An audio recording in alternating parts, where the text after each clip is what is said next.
everyone and welcome to NERDGOBLIN Art. I'm Lula. Right, it is Tim the Base Resinator's fault that I made this order. He recently did a dragon on an egg. It's the large dragon on an egg by Let's Resin. Personally, I think it looks more like a dragon on a sphere, something really magical. Well, dragons are magical anyway, but still, it is Tim's fault. So I ordered one. It came from the States. I'm hoping they're going to be more readily available in the UK really soon, but you can order them. It just takes a little bit longer to get here. So it arrived. So there's only one thing left to do. Let's go play.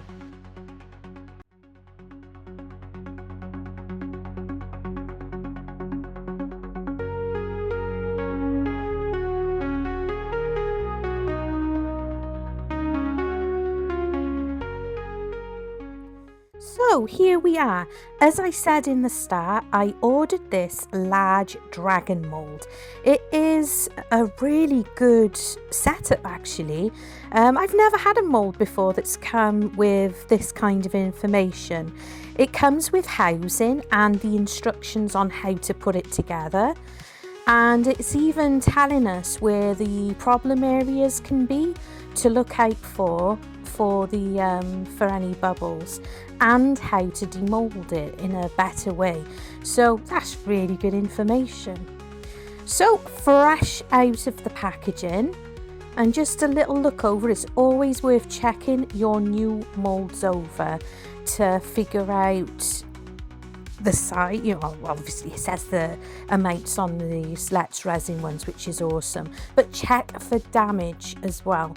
This mold in all takes 17.5 fluid ounces, but it's highly recommended that you do it in 2 pours, even showing you on that information sheet that it's best to go up to the where basically the line of this housing sits. If you do want to do this in one go, you're only perhaps doing one colour, or even maybe a marble effect, so to speak, I think it's best recommended that you use a deep pour because it is a pretty big mould. So as we have a giggle at me trying to put together the housing, I was actually very, very impressed. I tend to do things by sight. I'm not very good at following instructions, so I kept the pamphlet out so I knew how to line it up and everything. Yes, I know it's probably very simple for some people, but for people like me, it's not. So I'm amazed I didn't have to call Mr. Goblin.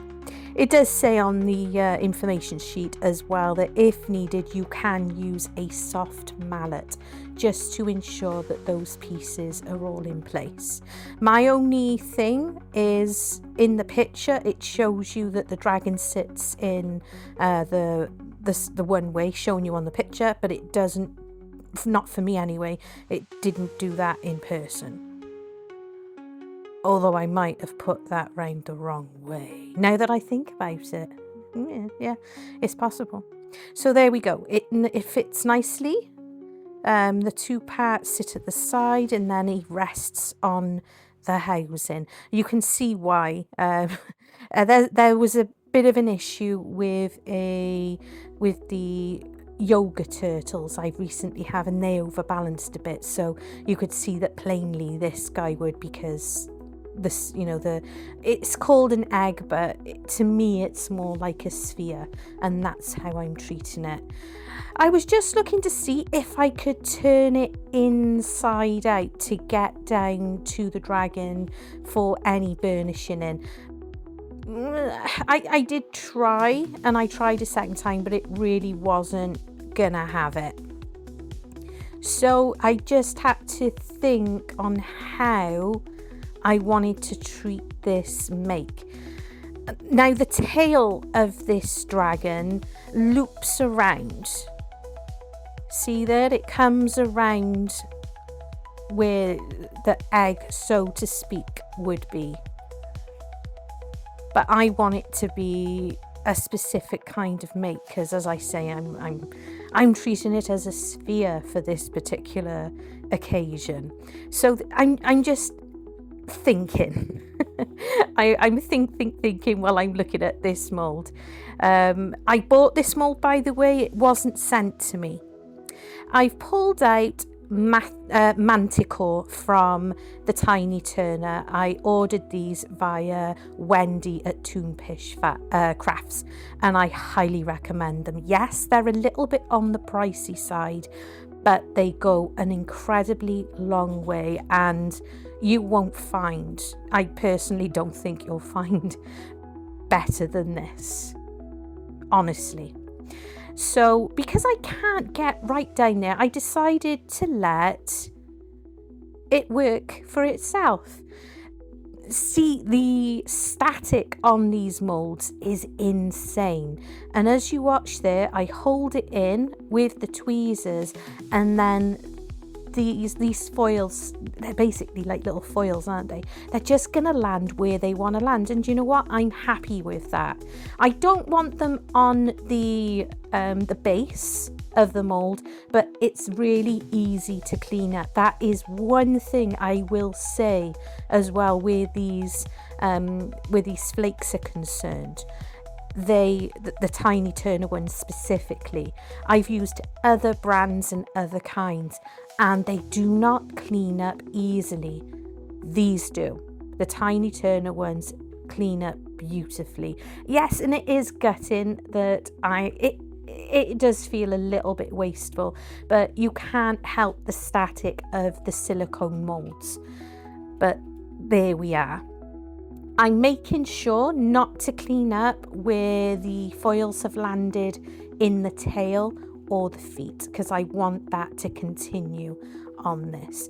Now, when you put the mold back into its original place, which I will now, I'll pop it back in. You will need to look back in, if you choose to do something like this, obviously. You do need to check back in, because the force of it will disrupt one or two of those foils, maybe a few thousand of them. But just make sure that you check on that and wipe where you need to. If they are a little bit troublesome for shifting, a little bit of isopropyl alcohol is going to do fine for that.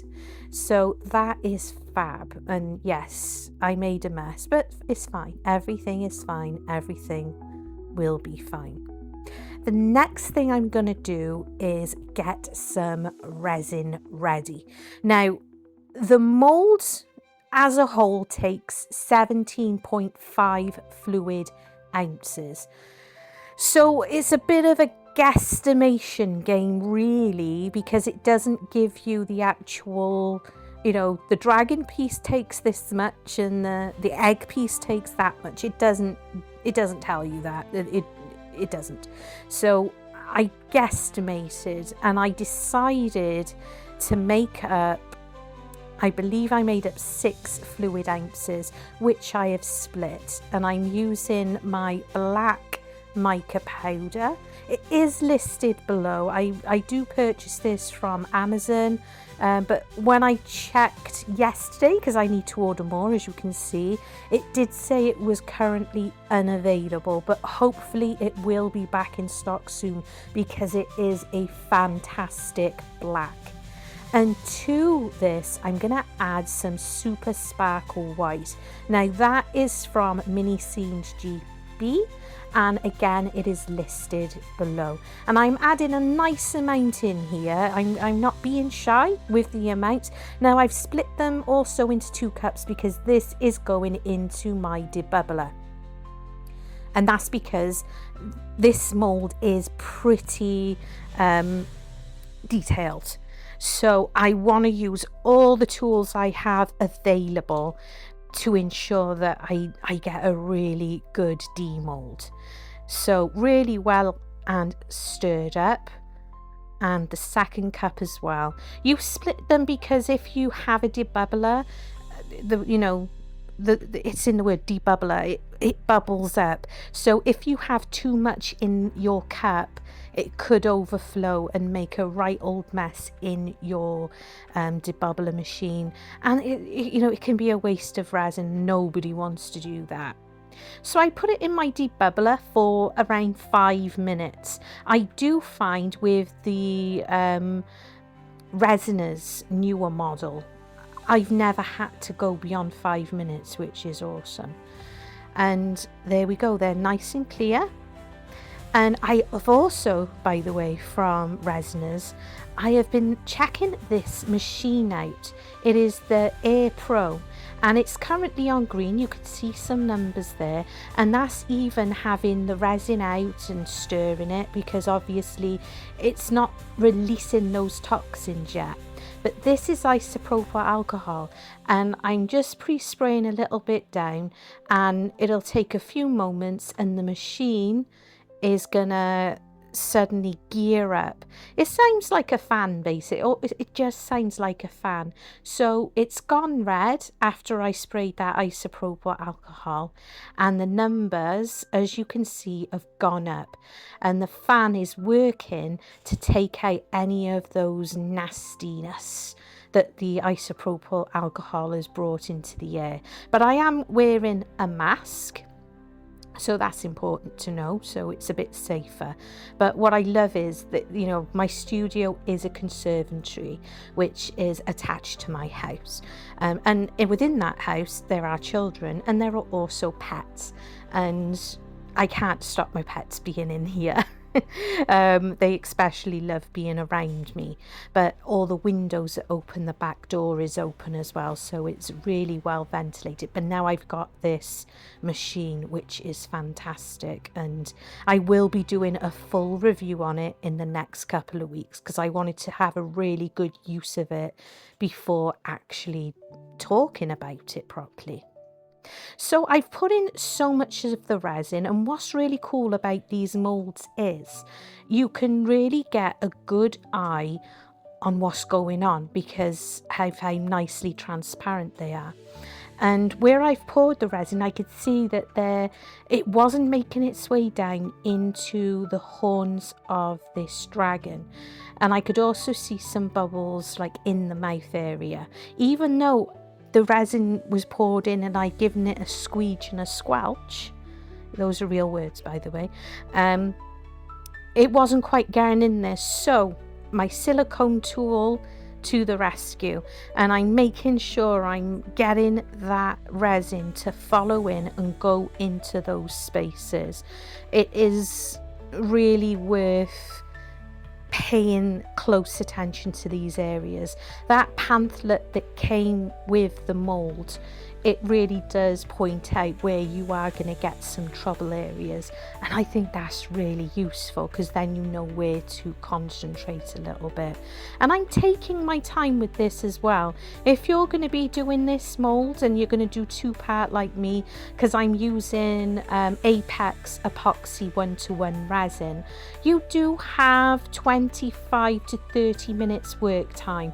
But during the summer and when the heat is hot, when it's hotter, you know, you do have a little less work time. So when you think about it, by the time you've mixed it up, mixed it in, added your colours, put it in the debubbler, you have to be aware of your work time with your resin. If you're doing this with a deep pour and you're doing it in one go, is a lot better for getting bubbles coming up, because it has more time to do it. But just bear those things in mind. So I'm making sure it's having a tap, it's having a squeeze. I'm using my silicone tool when I want, you know, it really is. And because I've not burnished anything in, I just dropped them in and I was happy for them to land wherever. It is not so much of a worry. But if you do go to the extremes of properly burnishing in this mold, I believe 1 or 2 people possibly have, you know, just be aware of that, because if you're burnishing it, then you're squeezing it, squashing it, sticking the silicone tool there, you're going to be possibly disturbing what you've burnished in, and that's what makes it look a little bit more messy. Now, where I poured the resin into the mold, exactly what happened with the foils, the static will pull the last few laces of your resin. It'll pull it, and it'll pull it towards the sides of the mold. So if you don't want any of those colors, you know, the color you're using in your dragon, if you don't want it in the egg part, you need to make sure you're cleaning that up, because yes, you can, you know, once it's cured, you could potentially take off the cured spots or whatever, but doing that, you can also potentially cause the top end, you know, the dragon pad, to become demolded and lose your suction on it, and you don't want the resin to be running anywhere you don't want it to. When it's sitting in this housing, the resin can go as far as the front feet, but it doesn't actually fill the back feet, unless you like don't mind the top part of it being, you know, the color that you've put in the dragon. You know, if you want it separate, you're gonna have to be a bit more careful and think it out a little bit more. So I'm gonna wait for this to cure. The back legs are not filled, and the front feet are also not completely full of the epoxy. But at this point, I decided I'm going to use some UV resin to help with the rest of it, with the rest of the dragon pads. That little QR code is if you were not subscribed to me. If you're not, you should be. I'm awesome. I'm full of win and wit and weirdness. But thank you to those who do subscribe. I truly and really appreciate it. Cost's not a thing, just helps me and my channel be seen a lot more. So please consider doing so. So I'm just using a wipe just to get to the places where I don't want any of that epoxy sitting. And as you can see, because you're having to move the mold a lot to actually get the uncured resin as it is at the moment, you're moving that mold a lot. So imagine trying to reach into that mold once the dragon part is cured, and then accidentally breaking the seal as you're trying to get the cured resin bits out, you know, to do your next stage. It's not worth it. I don't think it's worth it, not worth risking.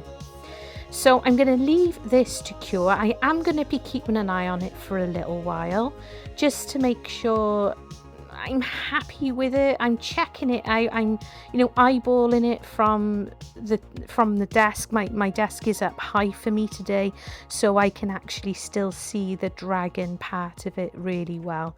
So I'm just making sure that I'm happy that it's filled in as much as possible.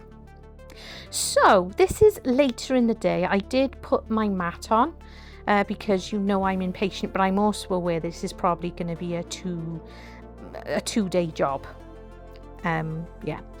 So I need some gloves because I'm going to be using this black UV resin. This is by J Diction. I've only just got it. We need some magic. Woo. I don't think I even knew they were putting this kind of size bottle out of the black UV, and I've never used a coloured UV resin before, and I thought this was perfect for this occasion. Now you can't pour it like all at once. It's gonna take me a fair little while to fill the dragon's tail. So far I don't need to fill it all the way to the top. I just need to give good coverage, and the dragon's feet as well, just to make me happy that the end result is gonna work, because I don't want to be just pouring the next layer and then having the dragon's tail a completely different colour to the rest of its body. That doesn't work for me. I wouldn't be happy with that.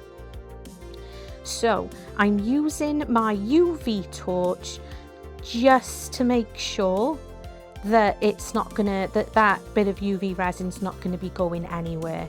And then I do hit it with the actual lamp, which is a lot more powerful. And as you can see, I'm also making sure that I'm going in both top and bottom. I have experimented a titchy tiny little bit with this black UV resin, so I do know, and it says on the instructions as well about doing it so deep, and that's the same with any UV resin really that I have used. So you know, you do so much, you can't do deeper stuff, but you can do it in layers, and I'm just going to be really patient and do that.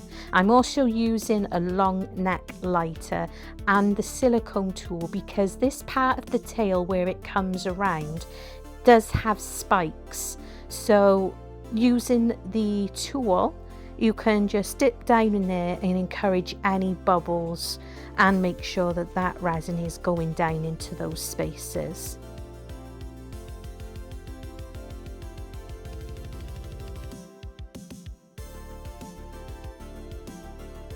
It does take a good few minutes, but personally I think it's worth it.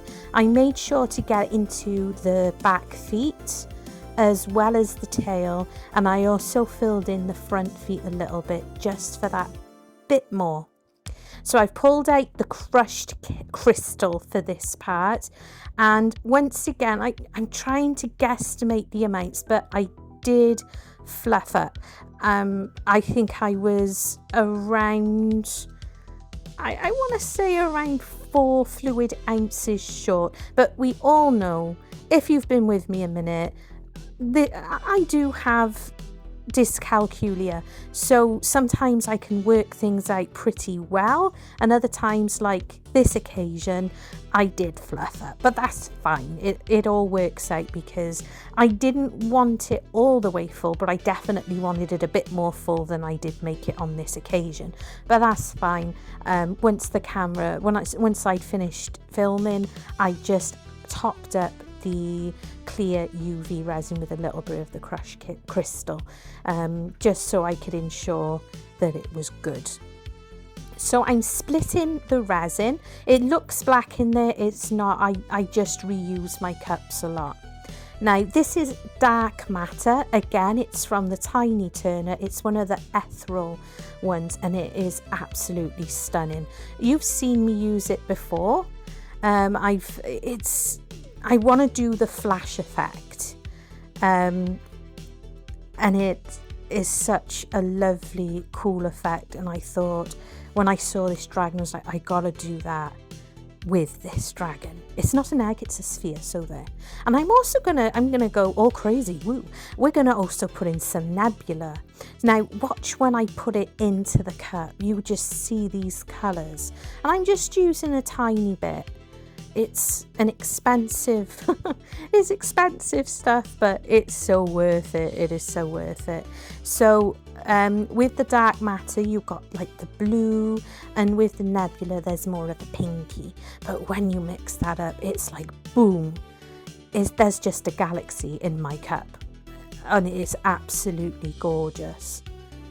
Absolutely stunning. And I genuinely, I've not found another material like this that does the same thing, and I'm so excited. I just love it. It just looks like magic in a cup.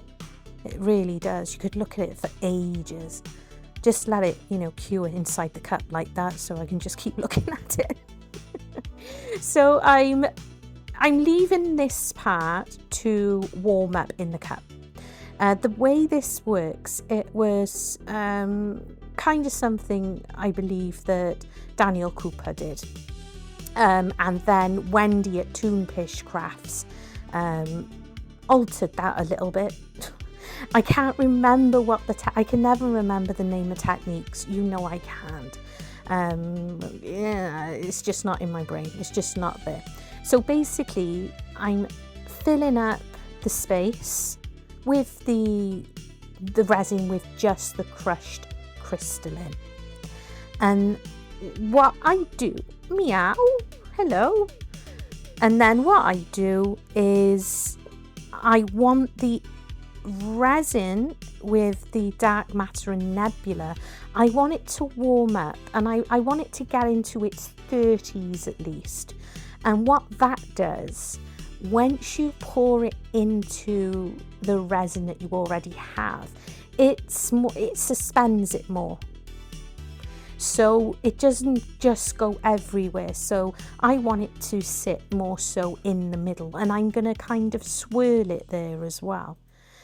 So yeah, I'm just using the heat gun. I don't know why I forgot. I guess because of being in the moment, because when you're excited and you're really enjoying something, you do forget. I do hyper focus, and I'm just like, let's get this done, let's do this, it's gonna be awesome. I could have put a lollipop stick in there for the resin to drop onto, because what did I do? I poured it in the way I did, and I managed to, you know, really cause a load of bubbles.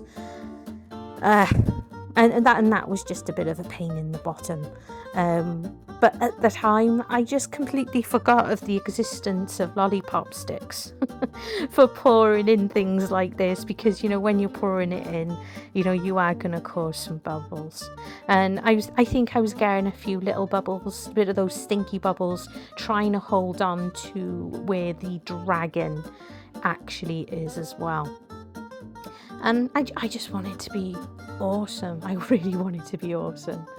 So whilst that other resin is sitting there warming up nicely, it just gives the opportunity just to move the mould around. That's what's really handy with this box as well, is that you can maneuver it really easily and, you know, shift it around so you're not stretching or pulling on your own neck or your shoulders, so you can really have a good look and work out and find any bubbles.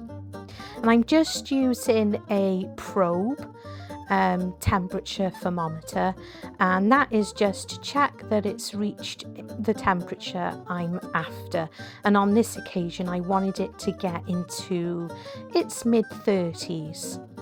So as you can see there, just swirled it in as I poured. I have caused a couple of bubbles, but that's fine. I'm not going to be messing about too much with it. But you can plainly see I did not make up enough of the resin. My guesstimation did not guesstimate very well on this occasion. I just completely forgot how to add up numbers, basically. There's no excuse. Yeah. Yeah, it's Mr. Goblin's fault, because if he'd been available for me to shout at and ask, you know, so I blame him entirely. So using the heat gun again, just to help dispense with any bubbles. This is the following day, and that layer is done. I know it doesn't look good, does it? But don't anyway. And because I fell asleep and it's cured too much, it's not sticky enough to take the next part. So I'm just using some hairspray, and I'm going to leave that to dry for about 15 minutes. And what that allows is I'm going to be using Starlight, another ethereal pigment from the Tiny Turner.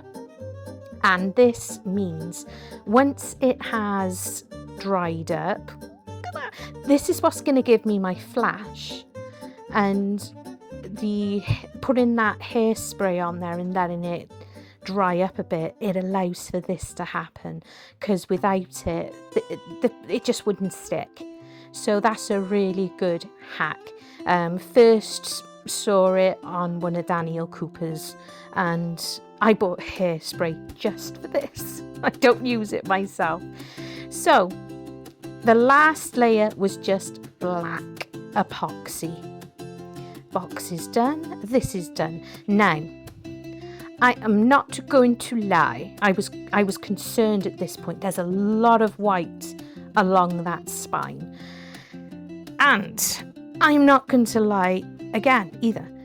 This is a hard mould to demould. It is not the easiest. In fact, It's probably the hardest mould I've ever met for demoulding, and I did have to get help from Mr. Goblin. And we had to grab the leaflet, which was next to me as well, just to look it over. And, you know, we worked it out between us. It was just a case of, you can't just pull it or it'll rip.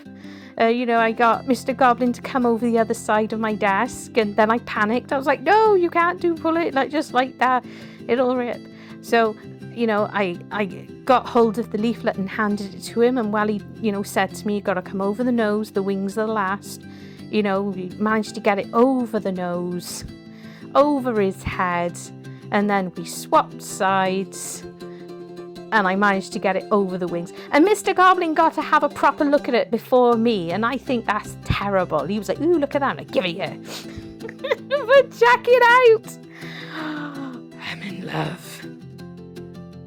I'm properly, and I'm sorry that I do go off camera quite a few times with this because I'm too busy inspecting it myself.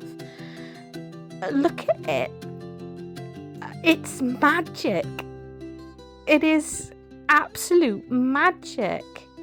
And only a few of the back horns are missing. He's got his full proper big boy horns. Yay! And his wings are in place. I'm chuffed. I am in love. And look at that flash. Look at it. Woo, magic. I'm so pleased. You can tell I'm excited. And I think it's one of the most beautiful things I've ever made to date. It's not quite a year I've been doing resin yet. I don't account paintings. I'm not counting paintings in because there's paintings I absolutely love to this day. But this particular make, I'm like, wow, look at that. I mean, I've just put it down. Look at that glow. So I'm gonna show you how to fix the horn thing, and we'll do the eyes. So back out with the black UV resin. You can do this with regular resin as well. It's just a bit more of, you know, a bit more work. So I'm quite happy having this black UV resin in my arsenal now. And if you notice, I was only pointed out to me by one of the subscribers. I didn't realise that I was given a really good little like hack thing in one of my recent videos with UV resin.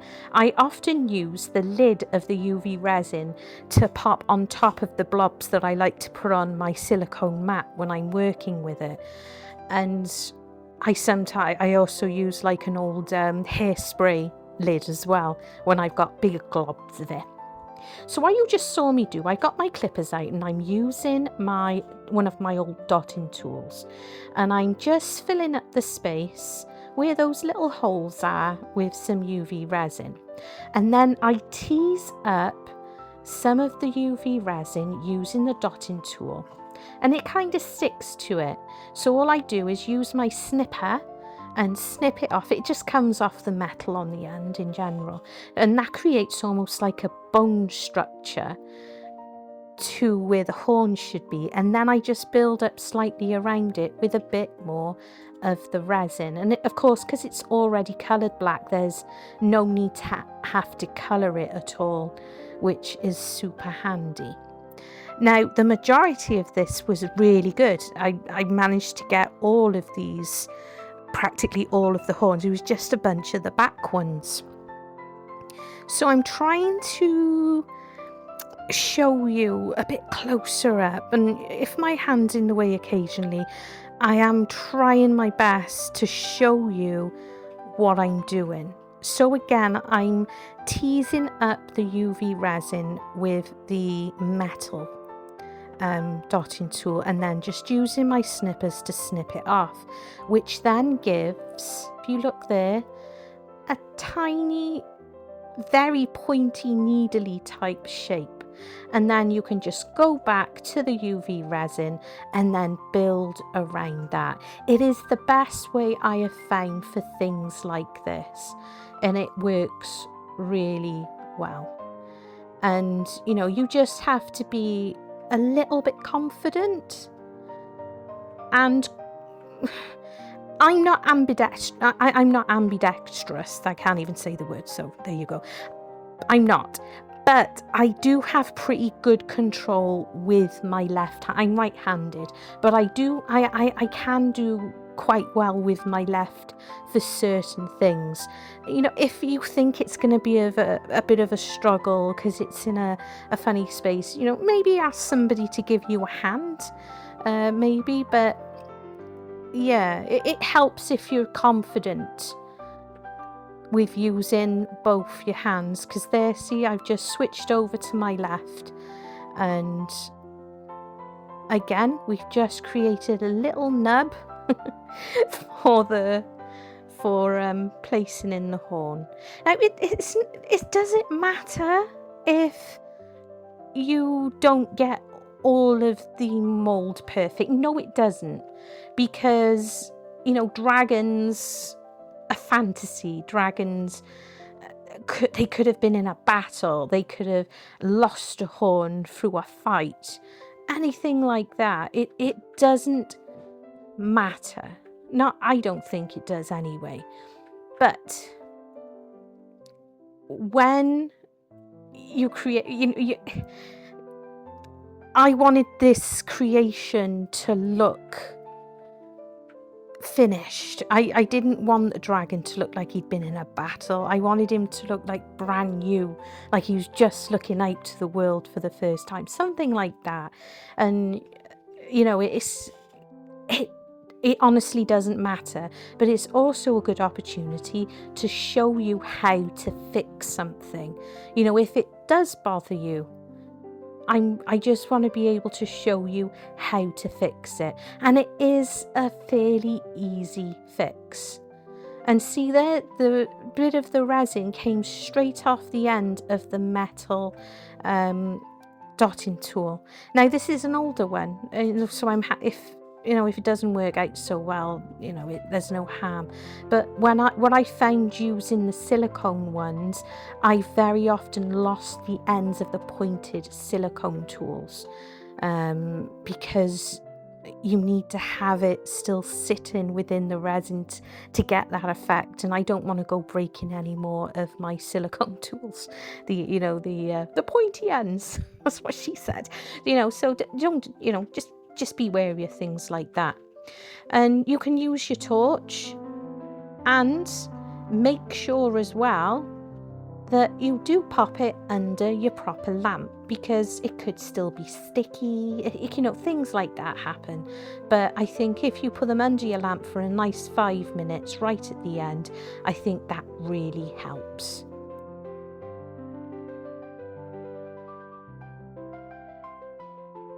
So how are you doing? Have you had a good weekend? Was it a busy weekend? Was it one of those weekends where you just collapsed and just had a good old rest? It doesn't matter. It's okay. Did you know that? People seem to think that they're wasting time, or, you know, losing time not resting, and resting is so important. But whatever it is you did for the weekend, I hope you had a good one. And it's okay, I promise. Checking out the flashing again. Oh my goodness, it is beautiful. So next I'm going to move on to the eyes, and it is a nice and simple one. So looking at the dragon, I can see mainly like the blue and the pink. So I've decided just to go with that, both the blue and the pink. These are metallic markers. They're really useful, really handy, and they're acrylic. So I've already done one eye, but I'm going to show you how to do that. I decide to go from the inside out using the pink marker. Now these are really lovely pens. I believe they're J Diction, but I'm not entirely sure, but I think they are J Diction ones. They were a present, so I can't remember. And then onto the outside, I'm going to be using the blue, just as I am here. And I'm just making sure to get into all the areas that need be. These are brush tipped, which is really useful for getting into those areas and not having to go over. And I'm just using a micro brush just to blend those colours in together. And I think that really works, but it is going to need a second layer. So there's the first dye and there's the second dye, but I am going to be going over for just a second, just to dip it back over, just to make sure I've got enough of that lovely pigment going over the eye. Now these don't take too long to dry, which is really cool.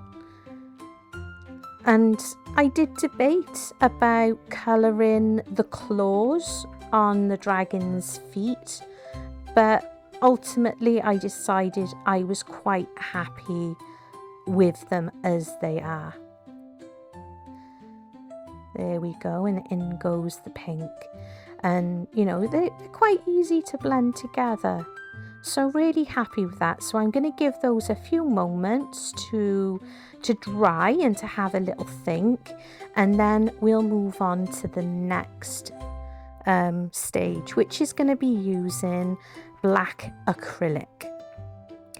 And what I'm going to do is just a tiny little tapping motion in between where those two colours kind of join, and it's going to be, as I'm doing there, I'm just tapping down, and it's like a triangle shape, just like this. I'm not being too precious about it.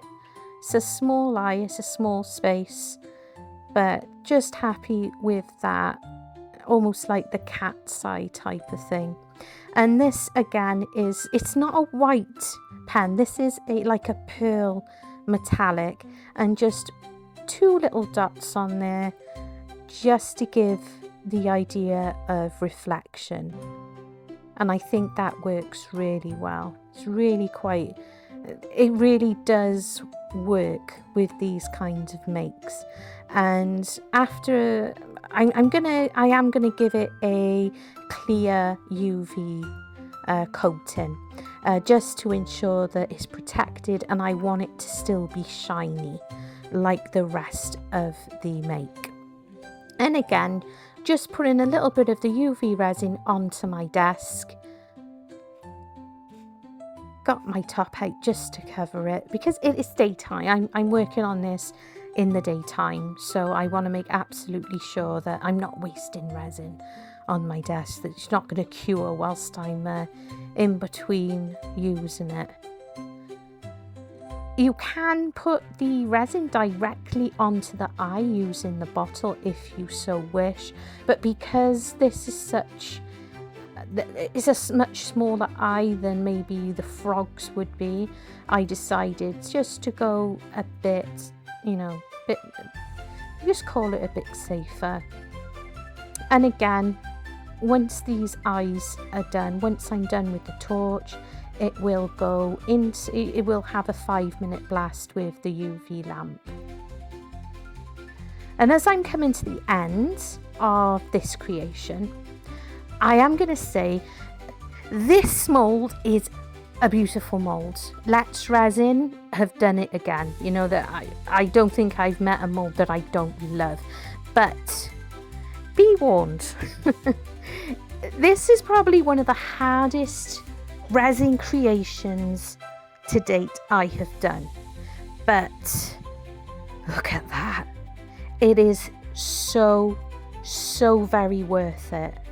And I mean that, you know, when you have a vision in your mind of what you want to create and you go for it, just take your time. I hope you enjoyed watching, and I really hope that you're inspired. I'm in love. It's going to take a while for me to give this one up, and I thought I'd bring it outside for you to see in the sunlight. That glitter. Oh, anyway, love you and stay incredibly weird.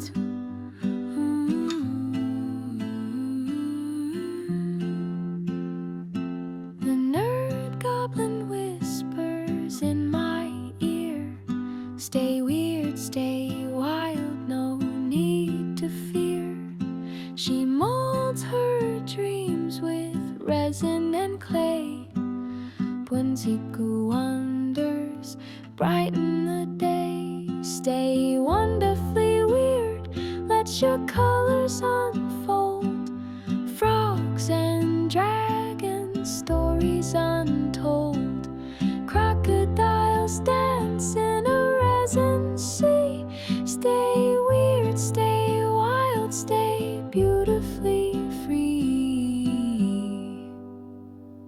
She paints the night with the dragon's flame. In her hands the world's never the same. Frogs in hats and crocodiles grin, each creation a spark where dreams begin. Stay wonderfully weird, let your colors unfold.